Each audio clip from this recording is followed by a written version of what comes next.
vidéo, on va appliquer la dérivée sur un produit scalaire de deux vecteurs. C'est comme le produit de deux fonctions, mais ici au lieu d'utiliser des scalaires, on va utiliser des vecteurs. Donc, avec A de t est égal à A1 de t, I plus A2 de t, j plus A3 de t, k. Et B de t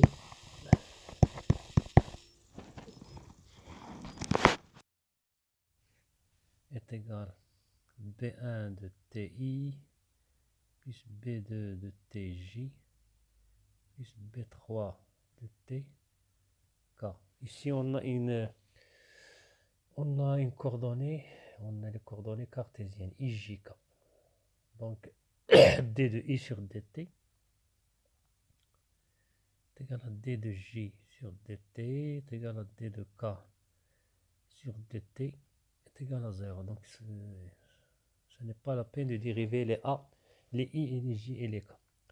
Donc on va commencer par d sur dt de AB. Donc d sur dt de a scalaire b, c'est la dérivée de A1, A2, A3, scalaire B1, B2, B3. Et on sait que le produit scalaire, c'est A1, B1, plus A2, B2, plus A3, B3.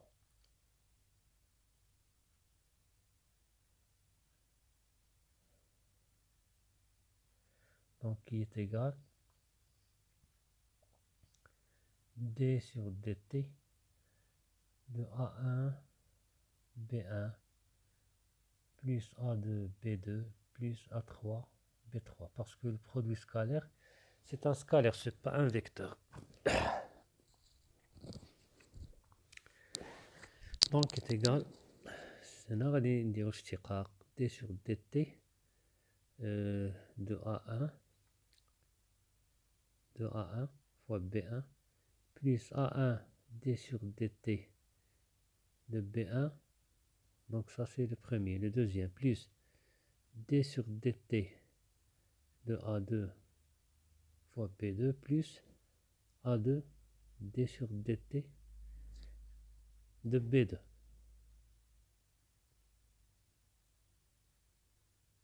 Plus le troisième terme, d sur dt de A3, B3 plus A3 d sur dt de B3. C'est comme le produit qu'on connaît.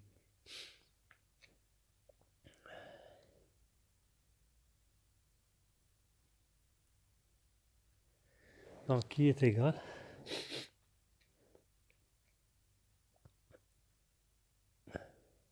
on va rassembler les dérivés des A seuls. Donc, est égal à d sur dt de A1, B1 plus d sur dt de A2, B2 plus d sur dt de A3, B3. Et on rassemble les autres termes. Plus A1 d sur dt de B1 plus A2 d sur dt de B2 plus A3 d sur dt de B3 qui est égal, comme vous remarquez ici vous avez le premier terme, c'est-à-dire la première ligne, c'est d sur dt A2 d sur dt plutôt A1 A2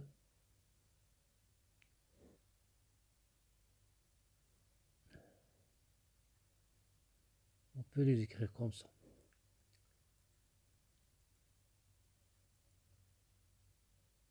Donc d sur dt A1 d sur dt A2 d sur dt A3 scalaire B1, B2, B3, plus la deuxième ligne, A1, A2, A3, scalaire D sur dt de B1, D sur dt de B2, D sur dt de B3. Donc, qui est égal D sur dt A1 I plus D sur dt A2J plus D sur dt A3K. Scalaire B1I plus B2J plus B3K plus A1I plus A2J plus A3K scalaire D sur dt de B2I plus D sur dt B1 plutôt B1 plus D sur dt de B2J plus D sur dt de B3K. Donc la première ligne c'est ça, c'est D sur dt, donc ça c'est D sur dt A scalaire B et le deuxième plus A, ça c'est A scalaire D sur dt de B. Donc on a montré que D sur dt de A scalaire B est égal à D sur dt A scalaire B plus A D sur dt scalaire A scalaire D sur dt de B. Donc ce qu'il fallait démontrer. Donc on va passer à l'exercice 10. Considérons le repère cartésien OIGK et le... Donc si vous avez la série, vous lisez en parallèle. Donc on considère le repère cartésien OIGK et le repère cylindrique OUVK qui est en rotation par rapport au premier repère. C'est-à-dire le repère cylindrique, il est en rotation par rapport au repère cartésien. Parce que le repère cartésien, il ne peut pas tourner, il est fixe. Et il tourne autour de l'axe OZ. Voir le cours. L'angle de rotation est noté θ. On remarque que les deux vecteurs U et V tournent en restant dans le plan X ou Y qui contient I et J. Donc avec l'U ou V, كيدوروا على Z وكيبقاو في le plan تاع X ou Y. يعني كيبقاو toujours في le plan IJ. En travaillant dans ce plan, on appelle UV la base polaire et IJ la base cartésienne. Le repère polaire est un repère particulier du repère cylindrique. C'est un cas particulier du repère cylindrique. Parce que dans le repère cylindrique, on a Z. Mais dans ce cas, Z égale 0. Donc on est dans le plan IJ. Donc c'est une base polaire. C'est un cas particulier de la base cylindrique. Calculer d de U sur dθ et d de V sur dθ. Après d de U sur dt et d de V sur dt. Donc c'est très facile.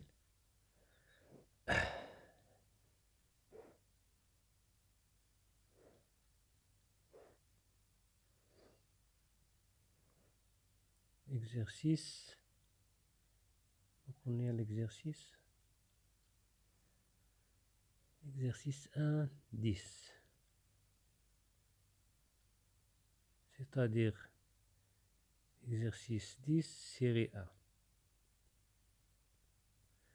Donc ici, on a une base cartésienne. Ici, vous avez X, Y. Ici, vous avez I. Ici, vous avez J. Et ici, vous avez la base polaire I et V. Et vous avez ici un angle θ et ici un angle θ parce que X par I perpendiculaire avec J et I perpendiculaire avec V. Donc lorsque UV tourne, il tourne avec le même angle entre U et X et V et Y, ou bien entre U et I et V et J. C'est bon? Donc on sait que U à quoi est égal? U c'est cosinus θ, c'est la projection. Donc U, le module de U, cos θ I, plus le module de U, sinus θ J. Et or, U est égal à 1. Donc U est égal à cosinus θ I plus sinus θ J. Pour V de la même façon, V est égal, on va l'écrire directement, est égal à cos θ.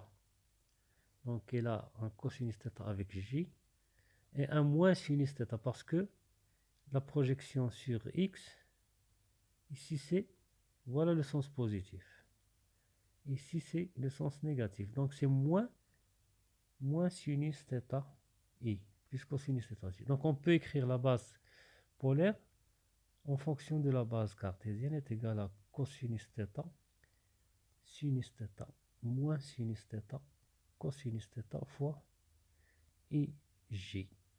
Donc vous avez fait déjà le cours des matrices, vous pouvez comprendre ça. Je veux vous attirer l'attention que cette matrice, donc U, V, la matrice de transformation de la base polaire à la base cartésienne, c'est une matrice de déterminant 1 est égal à M, I, J. Donc le déterminant de M, il est égal à 1. Donc c'est cos carré θ moins sinus carré θ plus sinus carré θ qui est égal à 1. Donc seulement pour vous attirer l'attention que toujours le déterminant de la matrice de transformation entre la base polaire et la base cartésienne, il est égal à 1. C'est bon? Donc revenons à nos moutons, on veut calculer d de U sur dθ et d de V sur dθ. Donc soit on calcule directement, soit on le démontre. Donc vous avez ici I, ici J, et ici U, et ici V. Ici vous avez θ, ici vous avez θ. Donc toujours d de U sur dθ, d de U sur dθ. Donc on fait une rotation. Donc U, lorsqu'il va faire une rotation, il va tomber sur V. Donc ça va donner, mais la dérivée par rapport à θ, qui est égale à V. Et d de V sur dθ. Donc lorsque U va tourner, elle va tomber sur U parce qu'il va faire d de U sur dθ 1 pi sur 2. Donc il va tomber ici. Donc ça va donner moins U. Donc je répète, d de U sur dθ, il va faire une rotation. Il va faire une rotation et tomber sur V. Et d de V sur dθ, il va faire une rotation et tomber sur moins U. C'est bon? C'est ça l'astuce. Et on peut le démontrer. Mais par rapport à θ, il faut faire attention. Par rapport au temps, non. C'est autre chose. Donc, on peut le montrer. D sur dθ. D sur dθ de U est égal à D sur dθ de cos θ I plus sinus θ J. Qui est égal, donc d sur dθ de cosinus θ, c'est moins sinus θ.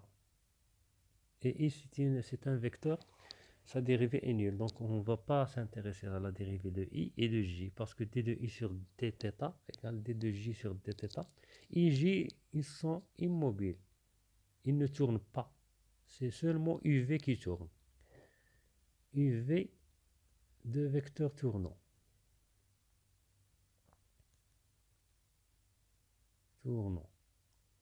Mais IV et IJ sont deux vecteurs fixes. C'est bon? C'est ça la différence entre le vecteur, la base polaire et la base cartésienne. Donc la dérivée de cosinus, c'est moins sinus θ i, plus la dérivée de sinus θ, c'est cosinus θ j. Donc on remarque que moins sinus θ i plus cosinus θ j, c'est V. Donc on a déjà dit. V, c'est moins sinus θ i plus cosinus θ j. Donc d sur dθ de u est égal à V. De la même façon, d de v sur dθ est égal à d sur dθ de moins sinus θ i plus cosinus θ j. Donc la dérivée de moins sinus θ, c'est moins cosinus θ i, parce que le moins il est déjà existant. Et la dérivée de cosinus θ, c'est moins sinus θ j, qui est égal à moins cos θ i plus sinus θ j. Et cos θ i plus sinus θ j, ce n'est que u, donc moins u. Donc on a trouvé les deux résultats. Pour d de u,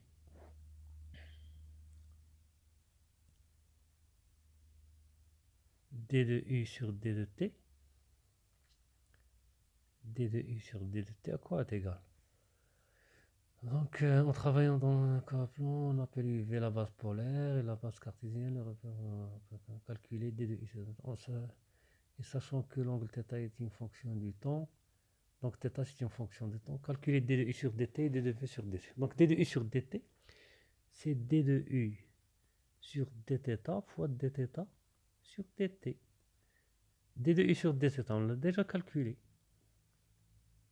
C'est v. Donc c'est v fois θ point. Et d de v sur dt est égal à d de v sur dθ fois dθ sur dt. Donc on divise par dθ et on multiplie par dθ, qui est égal à d de v sur dθ, c'est déjà calculé, moins u fois θ point. Donc ça c'est égal à θ point v, et le deuxième est égal à moins θ point u.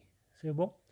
Donc on passe à la troisième question, ou bien troisième exercice, exercice 11, série 1. Donc on donne le vecteur position R est égal à OM, qui est égal à L θ U, d'un point M dans le plan X ou Y. U est le vecteur unitaire directeur d'une droite delta qui fait l'angle θ variable avec l'axe OX. Calculez, donc vous avez déjà votre série, calculez avec L est égal à une constante. Calculer d de R sur dθ en fonction de L, θ, U et V. Donc on va tracer le schéma X. Ici on a X. Et on a la droite delta. Ici le point M. La base UV.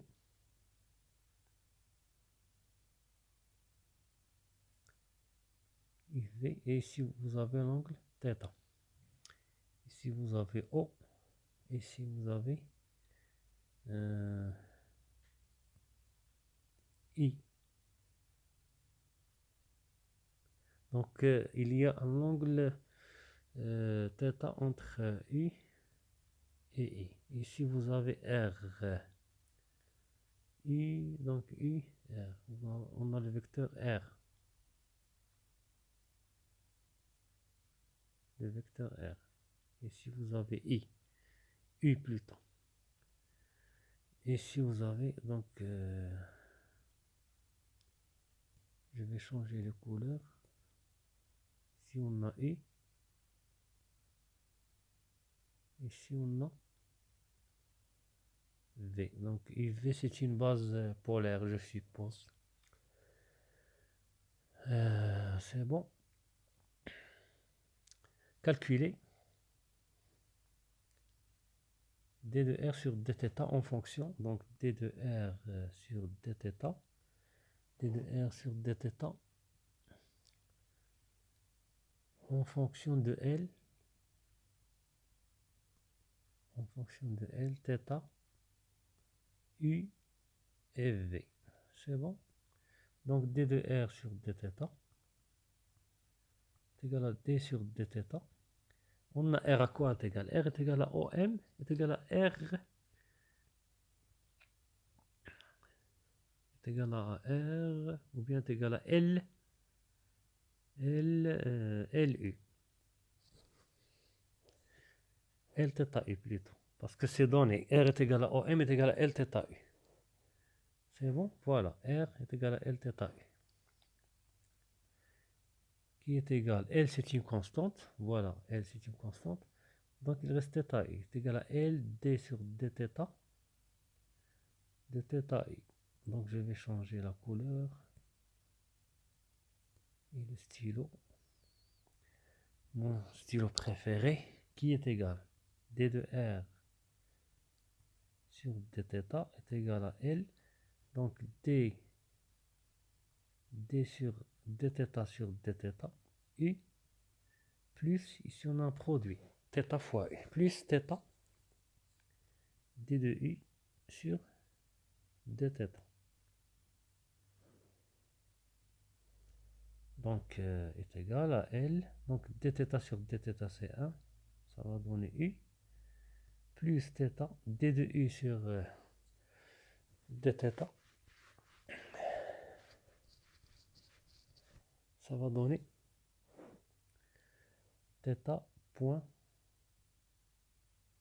non, ça c'est sur dt, d de U sur dθ ça va donner V, parce que vous avez U, ici vous avez V, donc d de U sur dθ, ici on a un angle θ, d de U sur dθ, il va tourner et tomber sur V, donc θ point. Donc d de R sur dθ, il est en fonction de L, U, θ et V. Donc 1, 2, 3, 4, 1, 2, 3, 4. Donc c'est égal à L, U plus L, θ, V. Donc d de R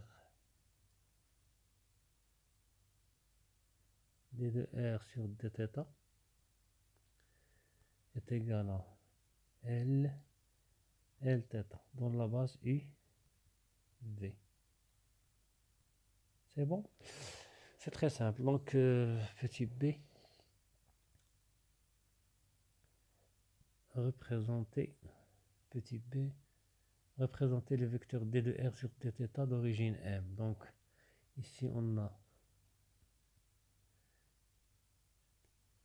ici X, ici on a M, donc il a une composante sur U, une composante sur V. Vous avez ici U, ici vous avez V, donc il a une composante sur U, donc U,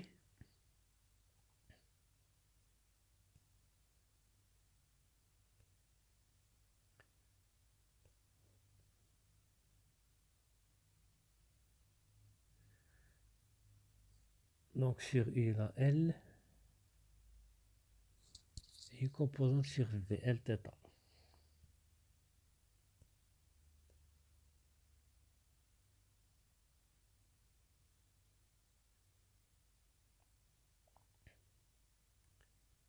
Lθ. Donc la résultante, ça va donner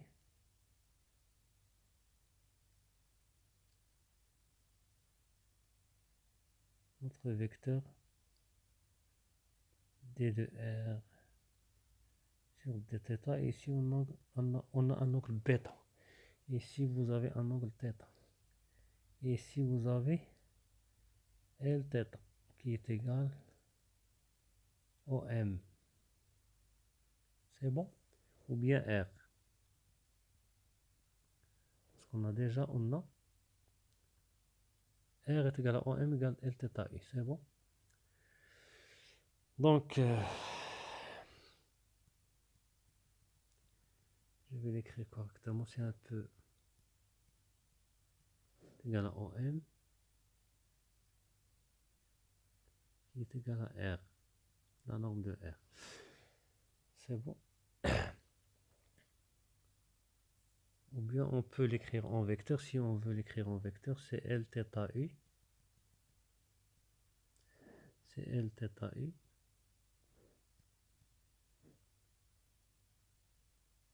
Qui est égal à OM. Qui est égal. Donc c'est jusqu'à là. Jusqu'à ici.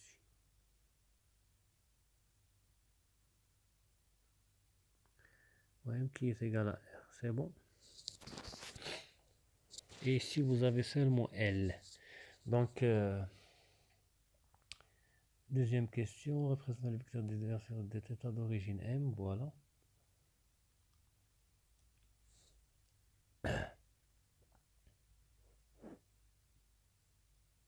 Donc on va rectifier. Ici, ils nous ont demandé de prendre l'origine M. Donc on va décaler un peu.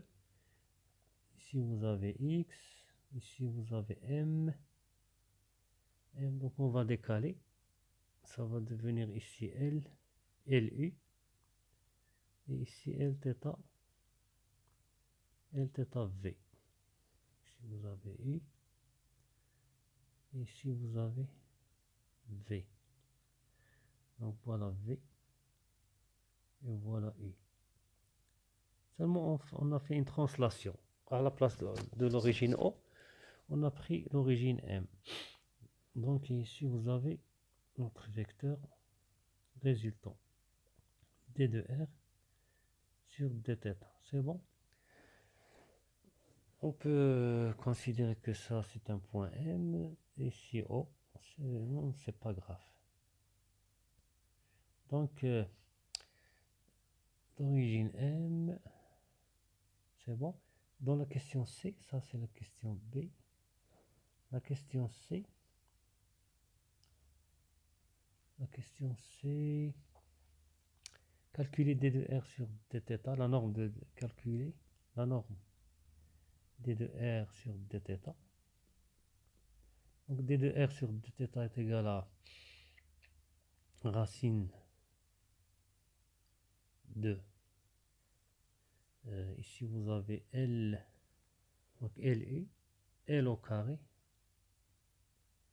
Plus L carré θ carré. Donc voilà L carré, L carré, θ carré. Qui est égal à L racine de 1 plus θ carré. C'est bon.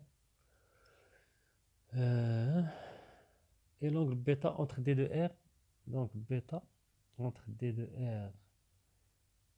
R sur dθ et R. Donc entre D de R et sur dθ et R, il y a un angle.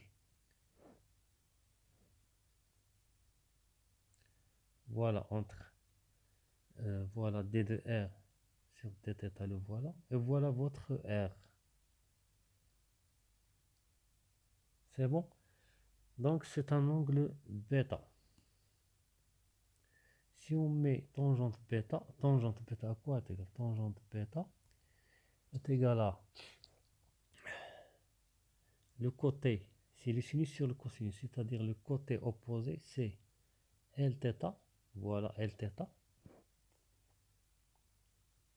sur le côté adjacent. Le côté adjacent, le voilà, c'est L. Sur L, donc L avec L, donc tangente bêta est égal à θ. Donc notre bêta, c'est arc tangente de θ. Donc si vous avez un peu apprécié cette vidéo, c'est bon, c'est pas grave, c'est bon. Mais si vous avez des difficultés ou bien vous n'avez pas compris quelque chose, vous pouvez me faire des commentaires. Je peux le répéter avec une autre façon ou bien. Donc si vous appréciez cette vidéo, vous la partagez et vous la likez. Et à la prochaine.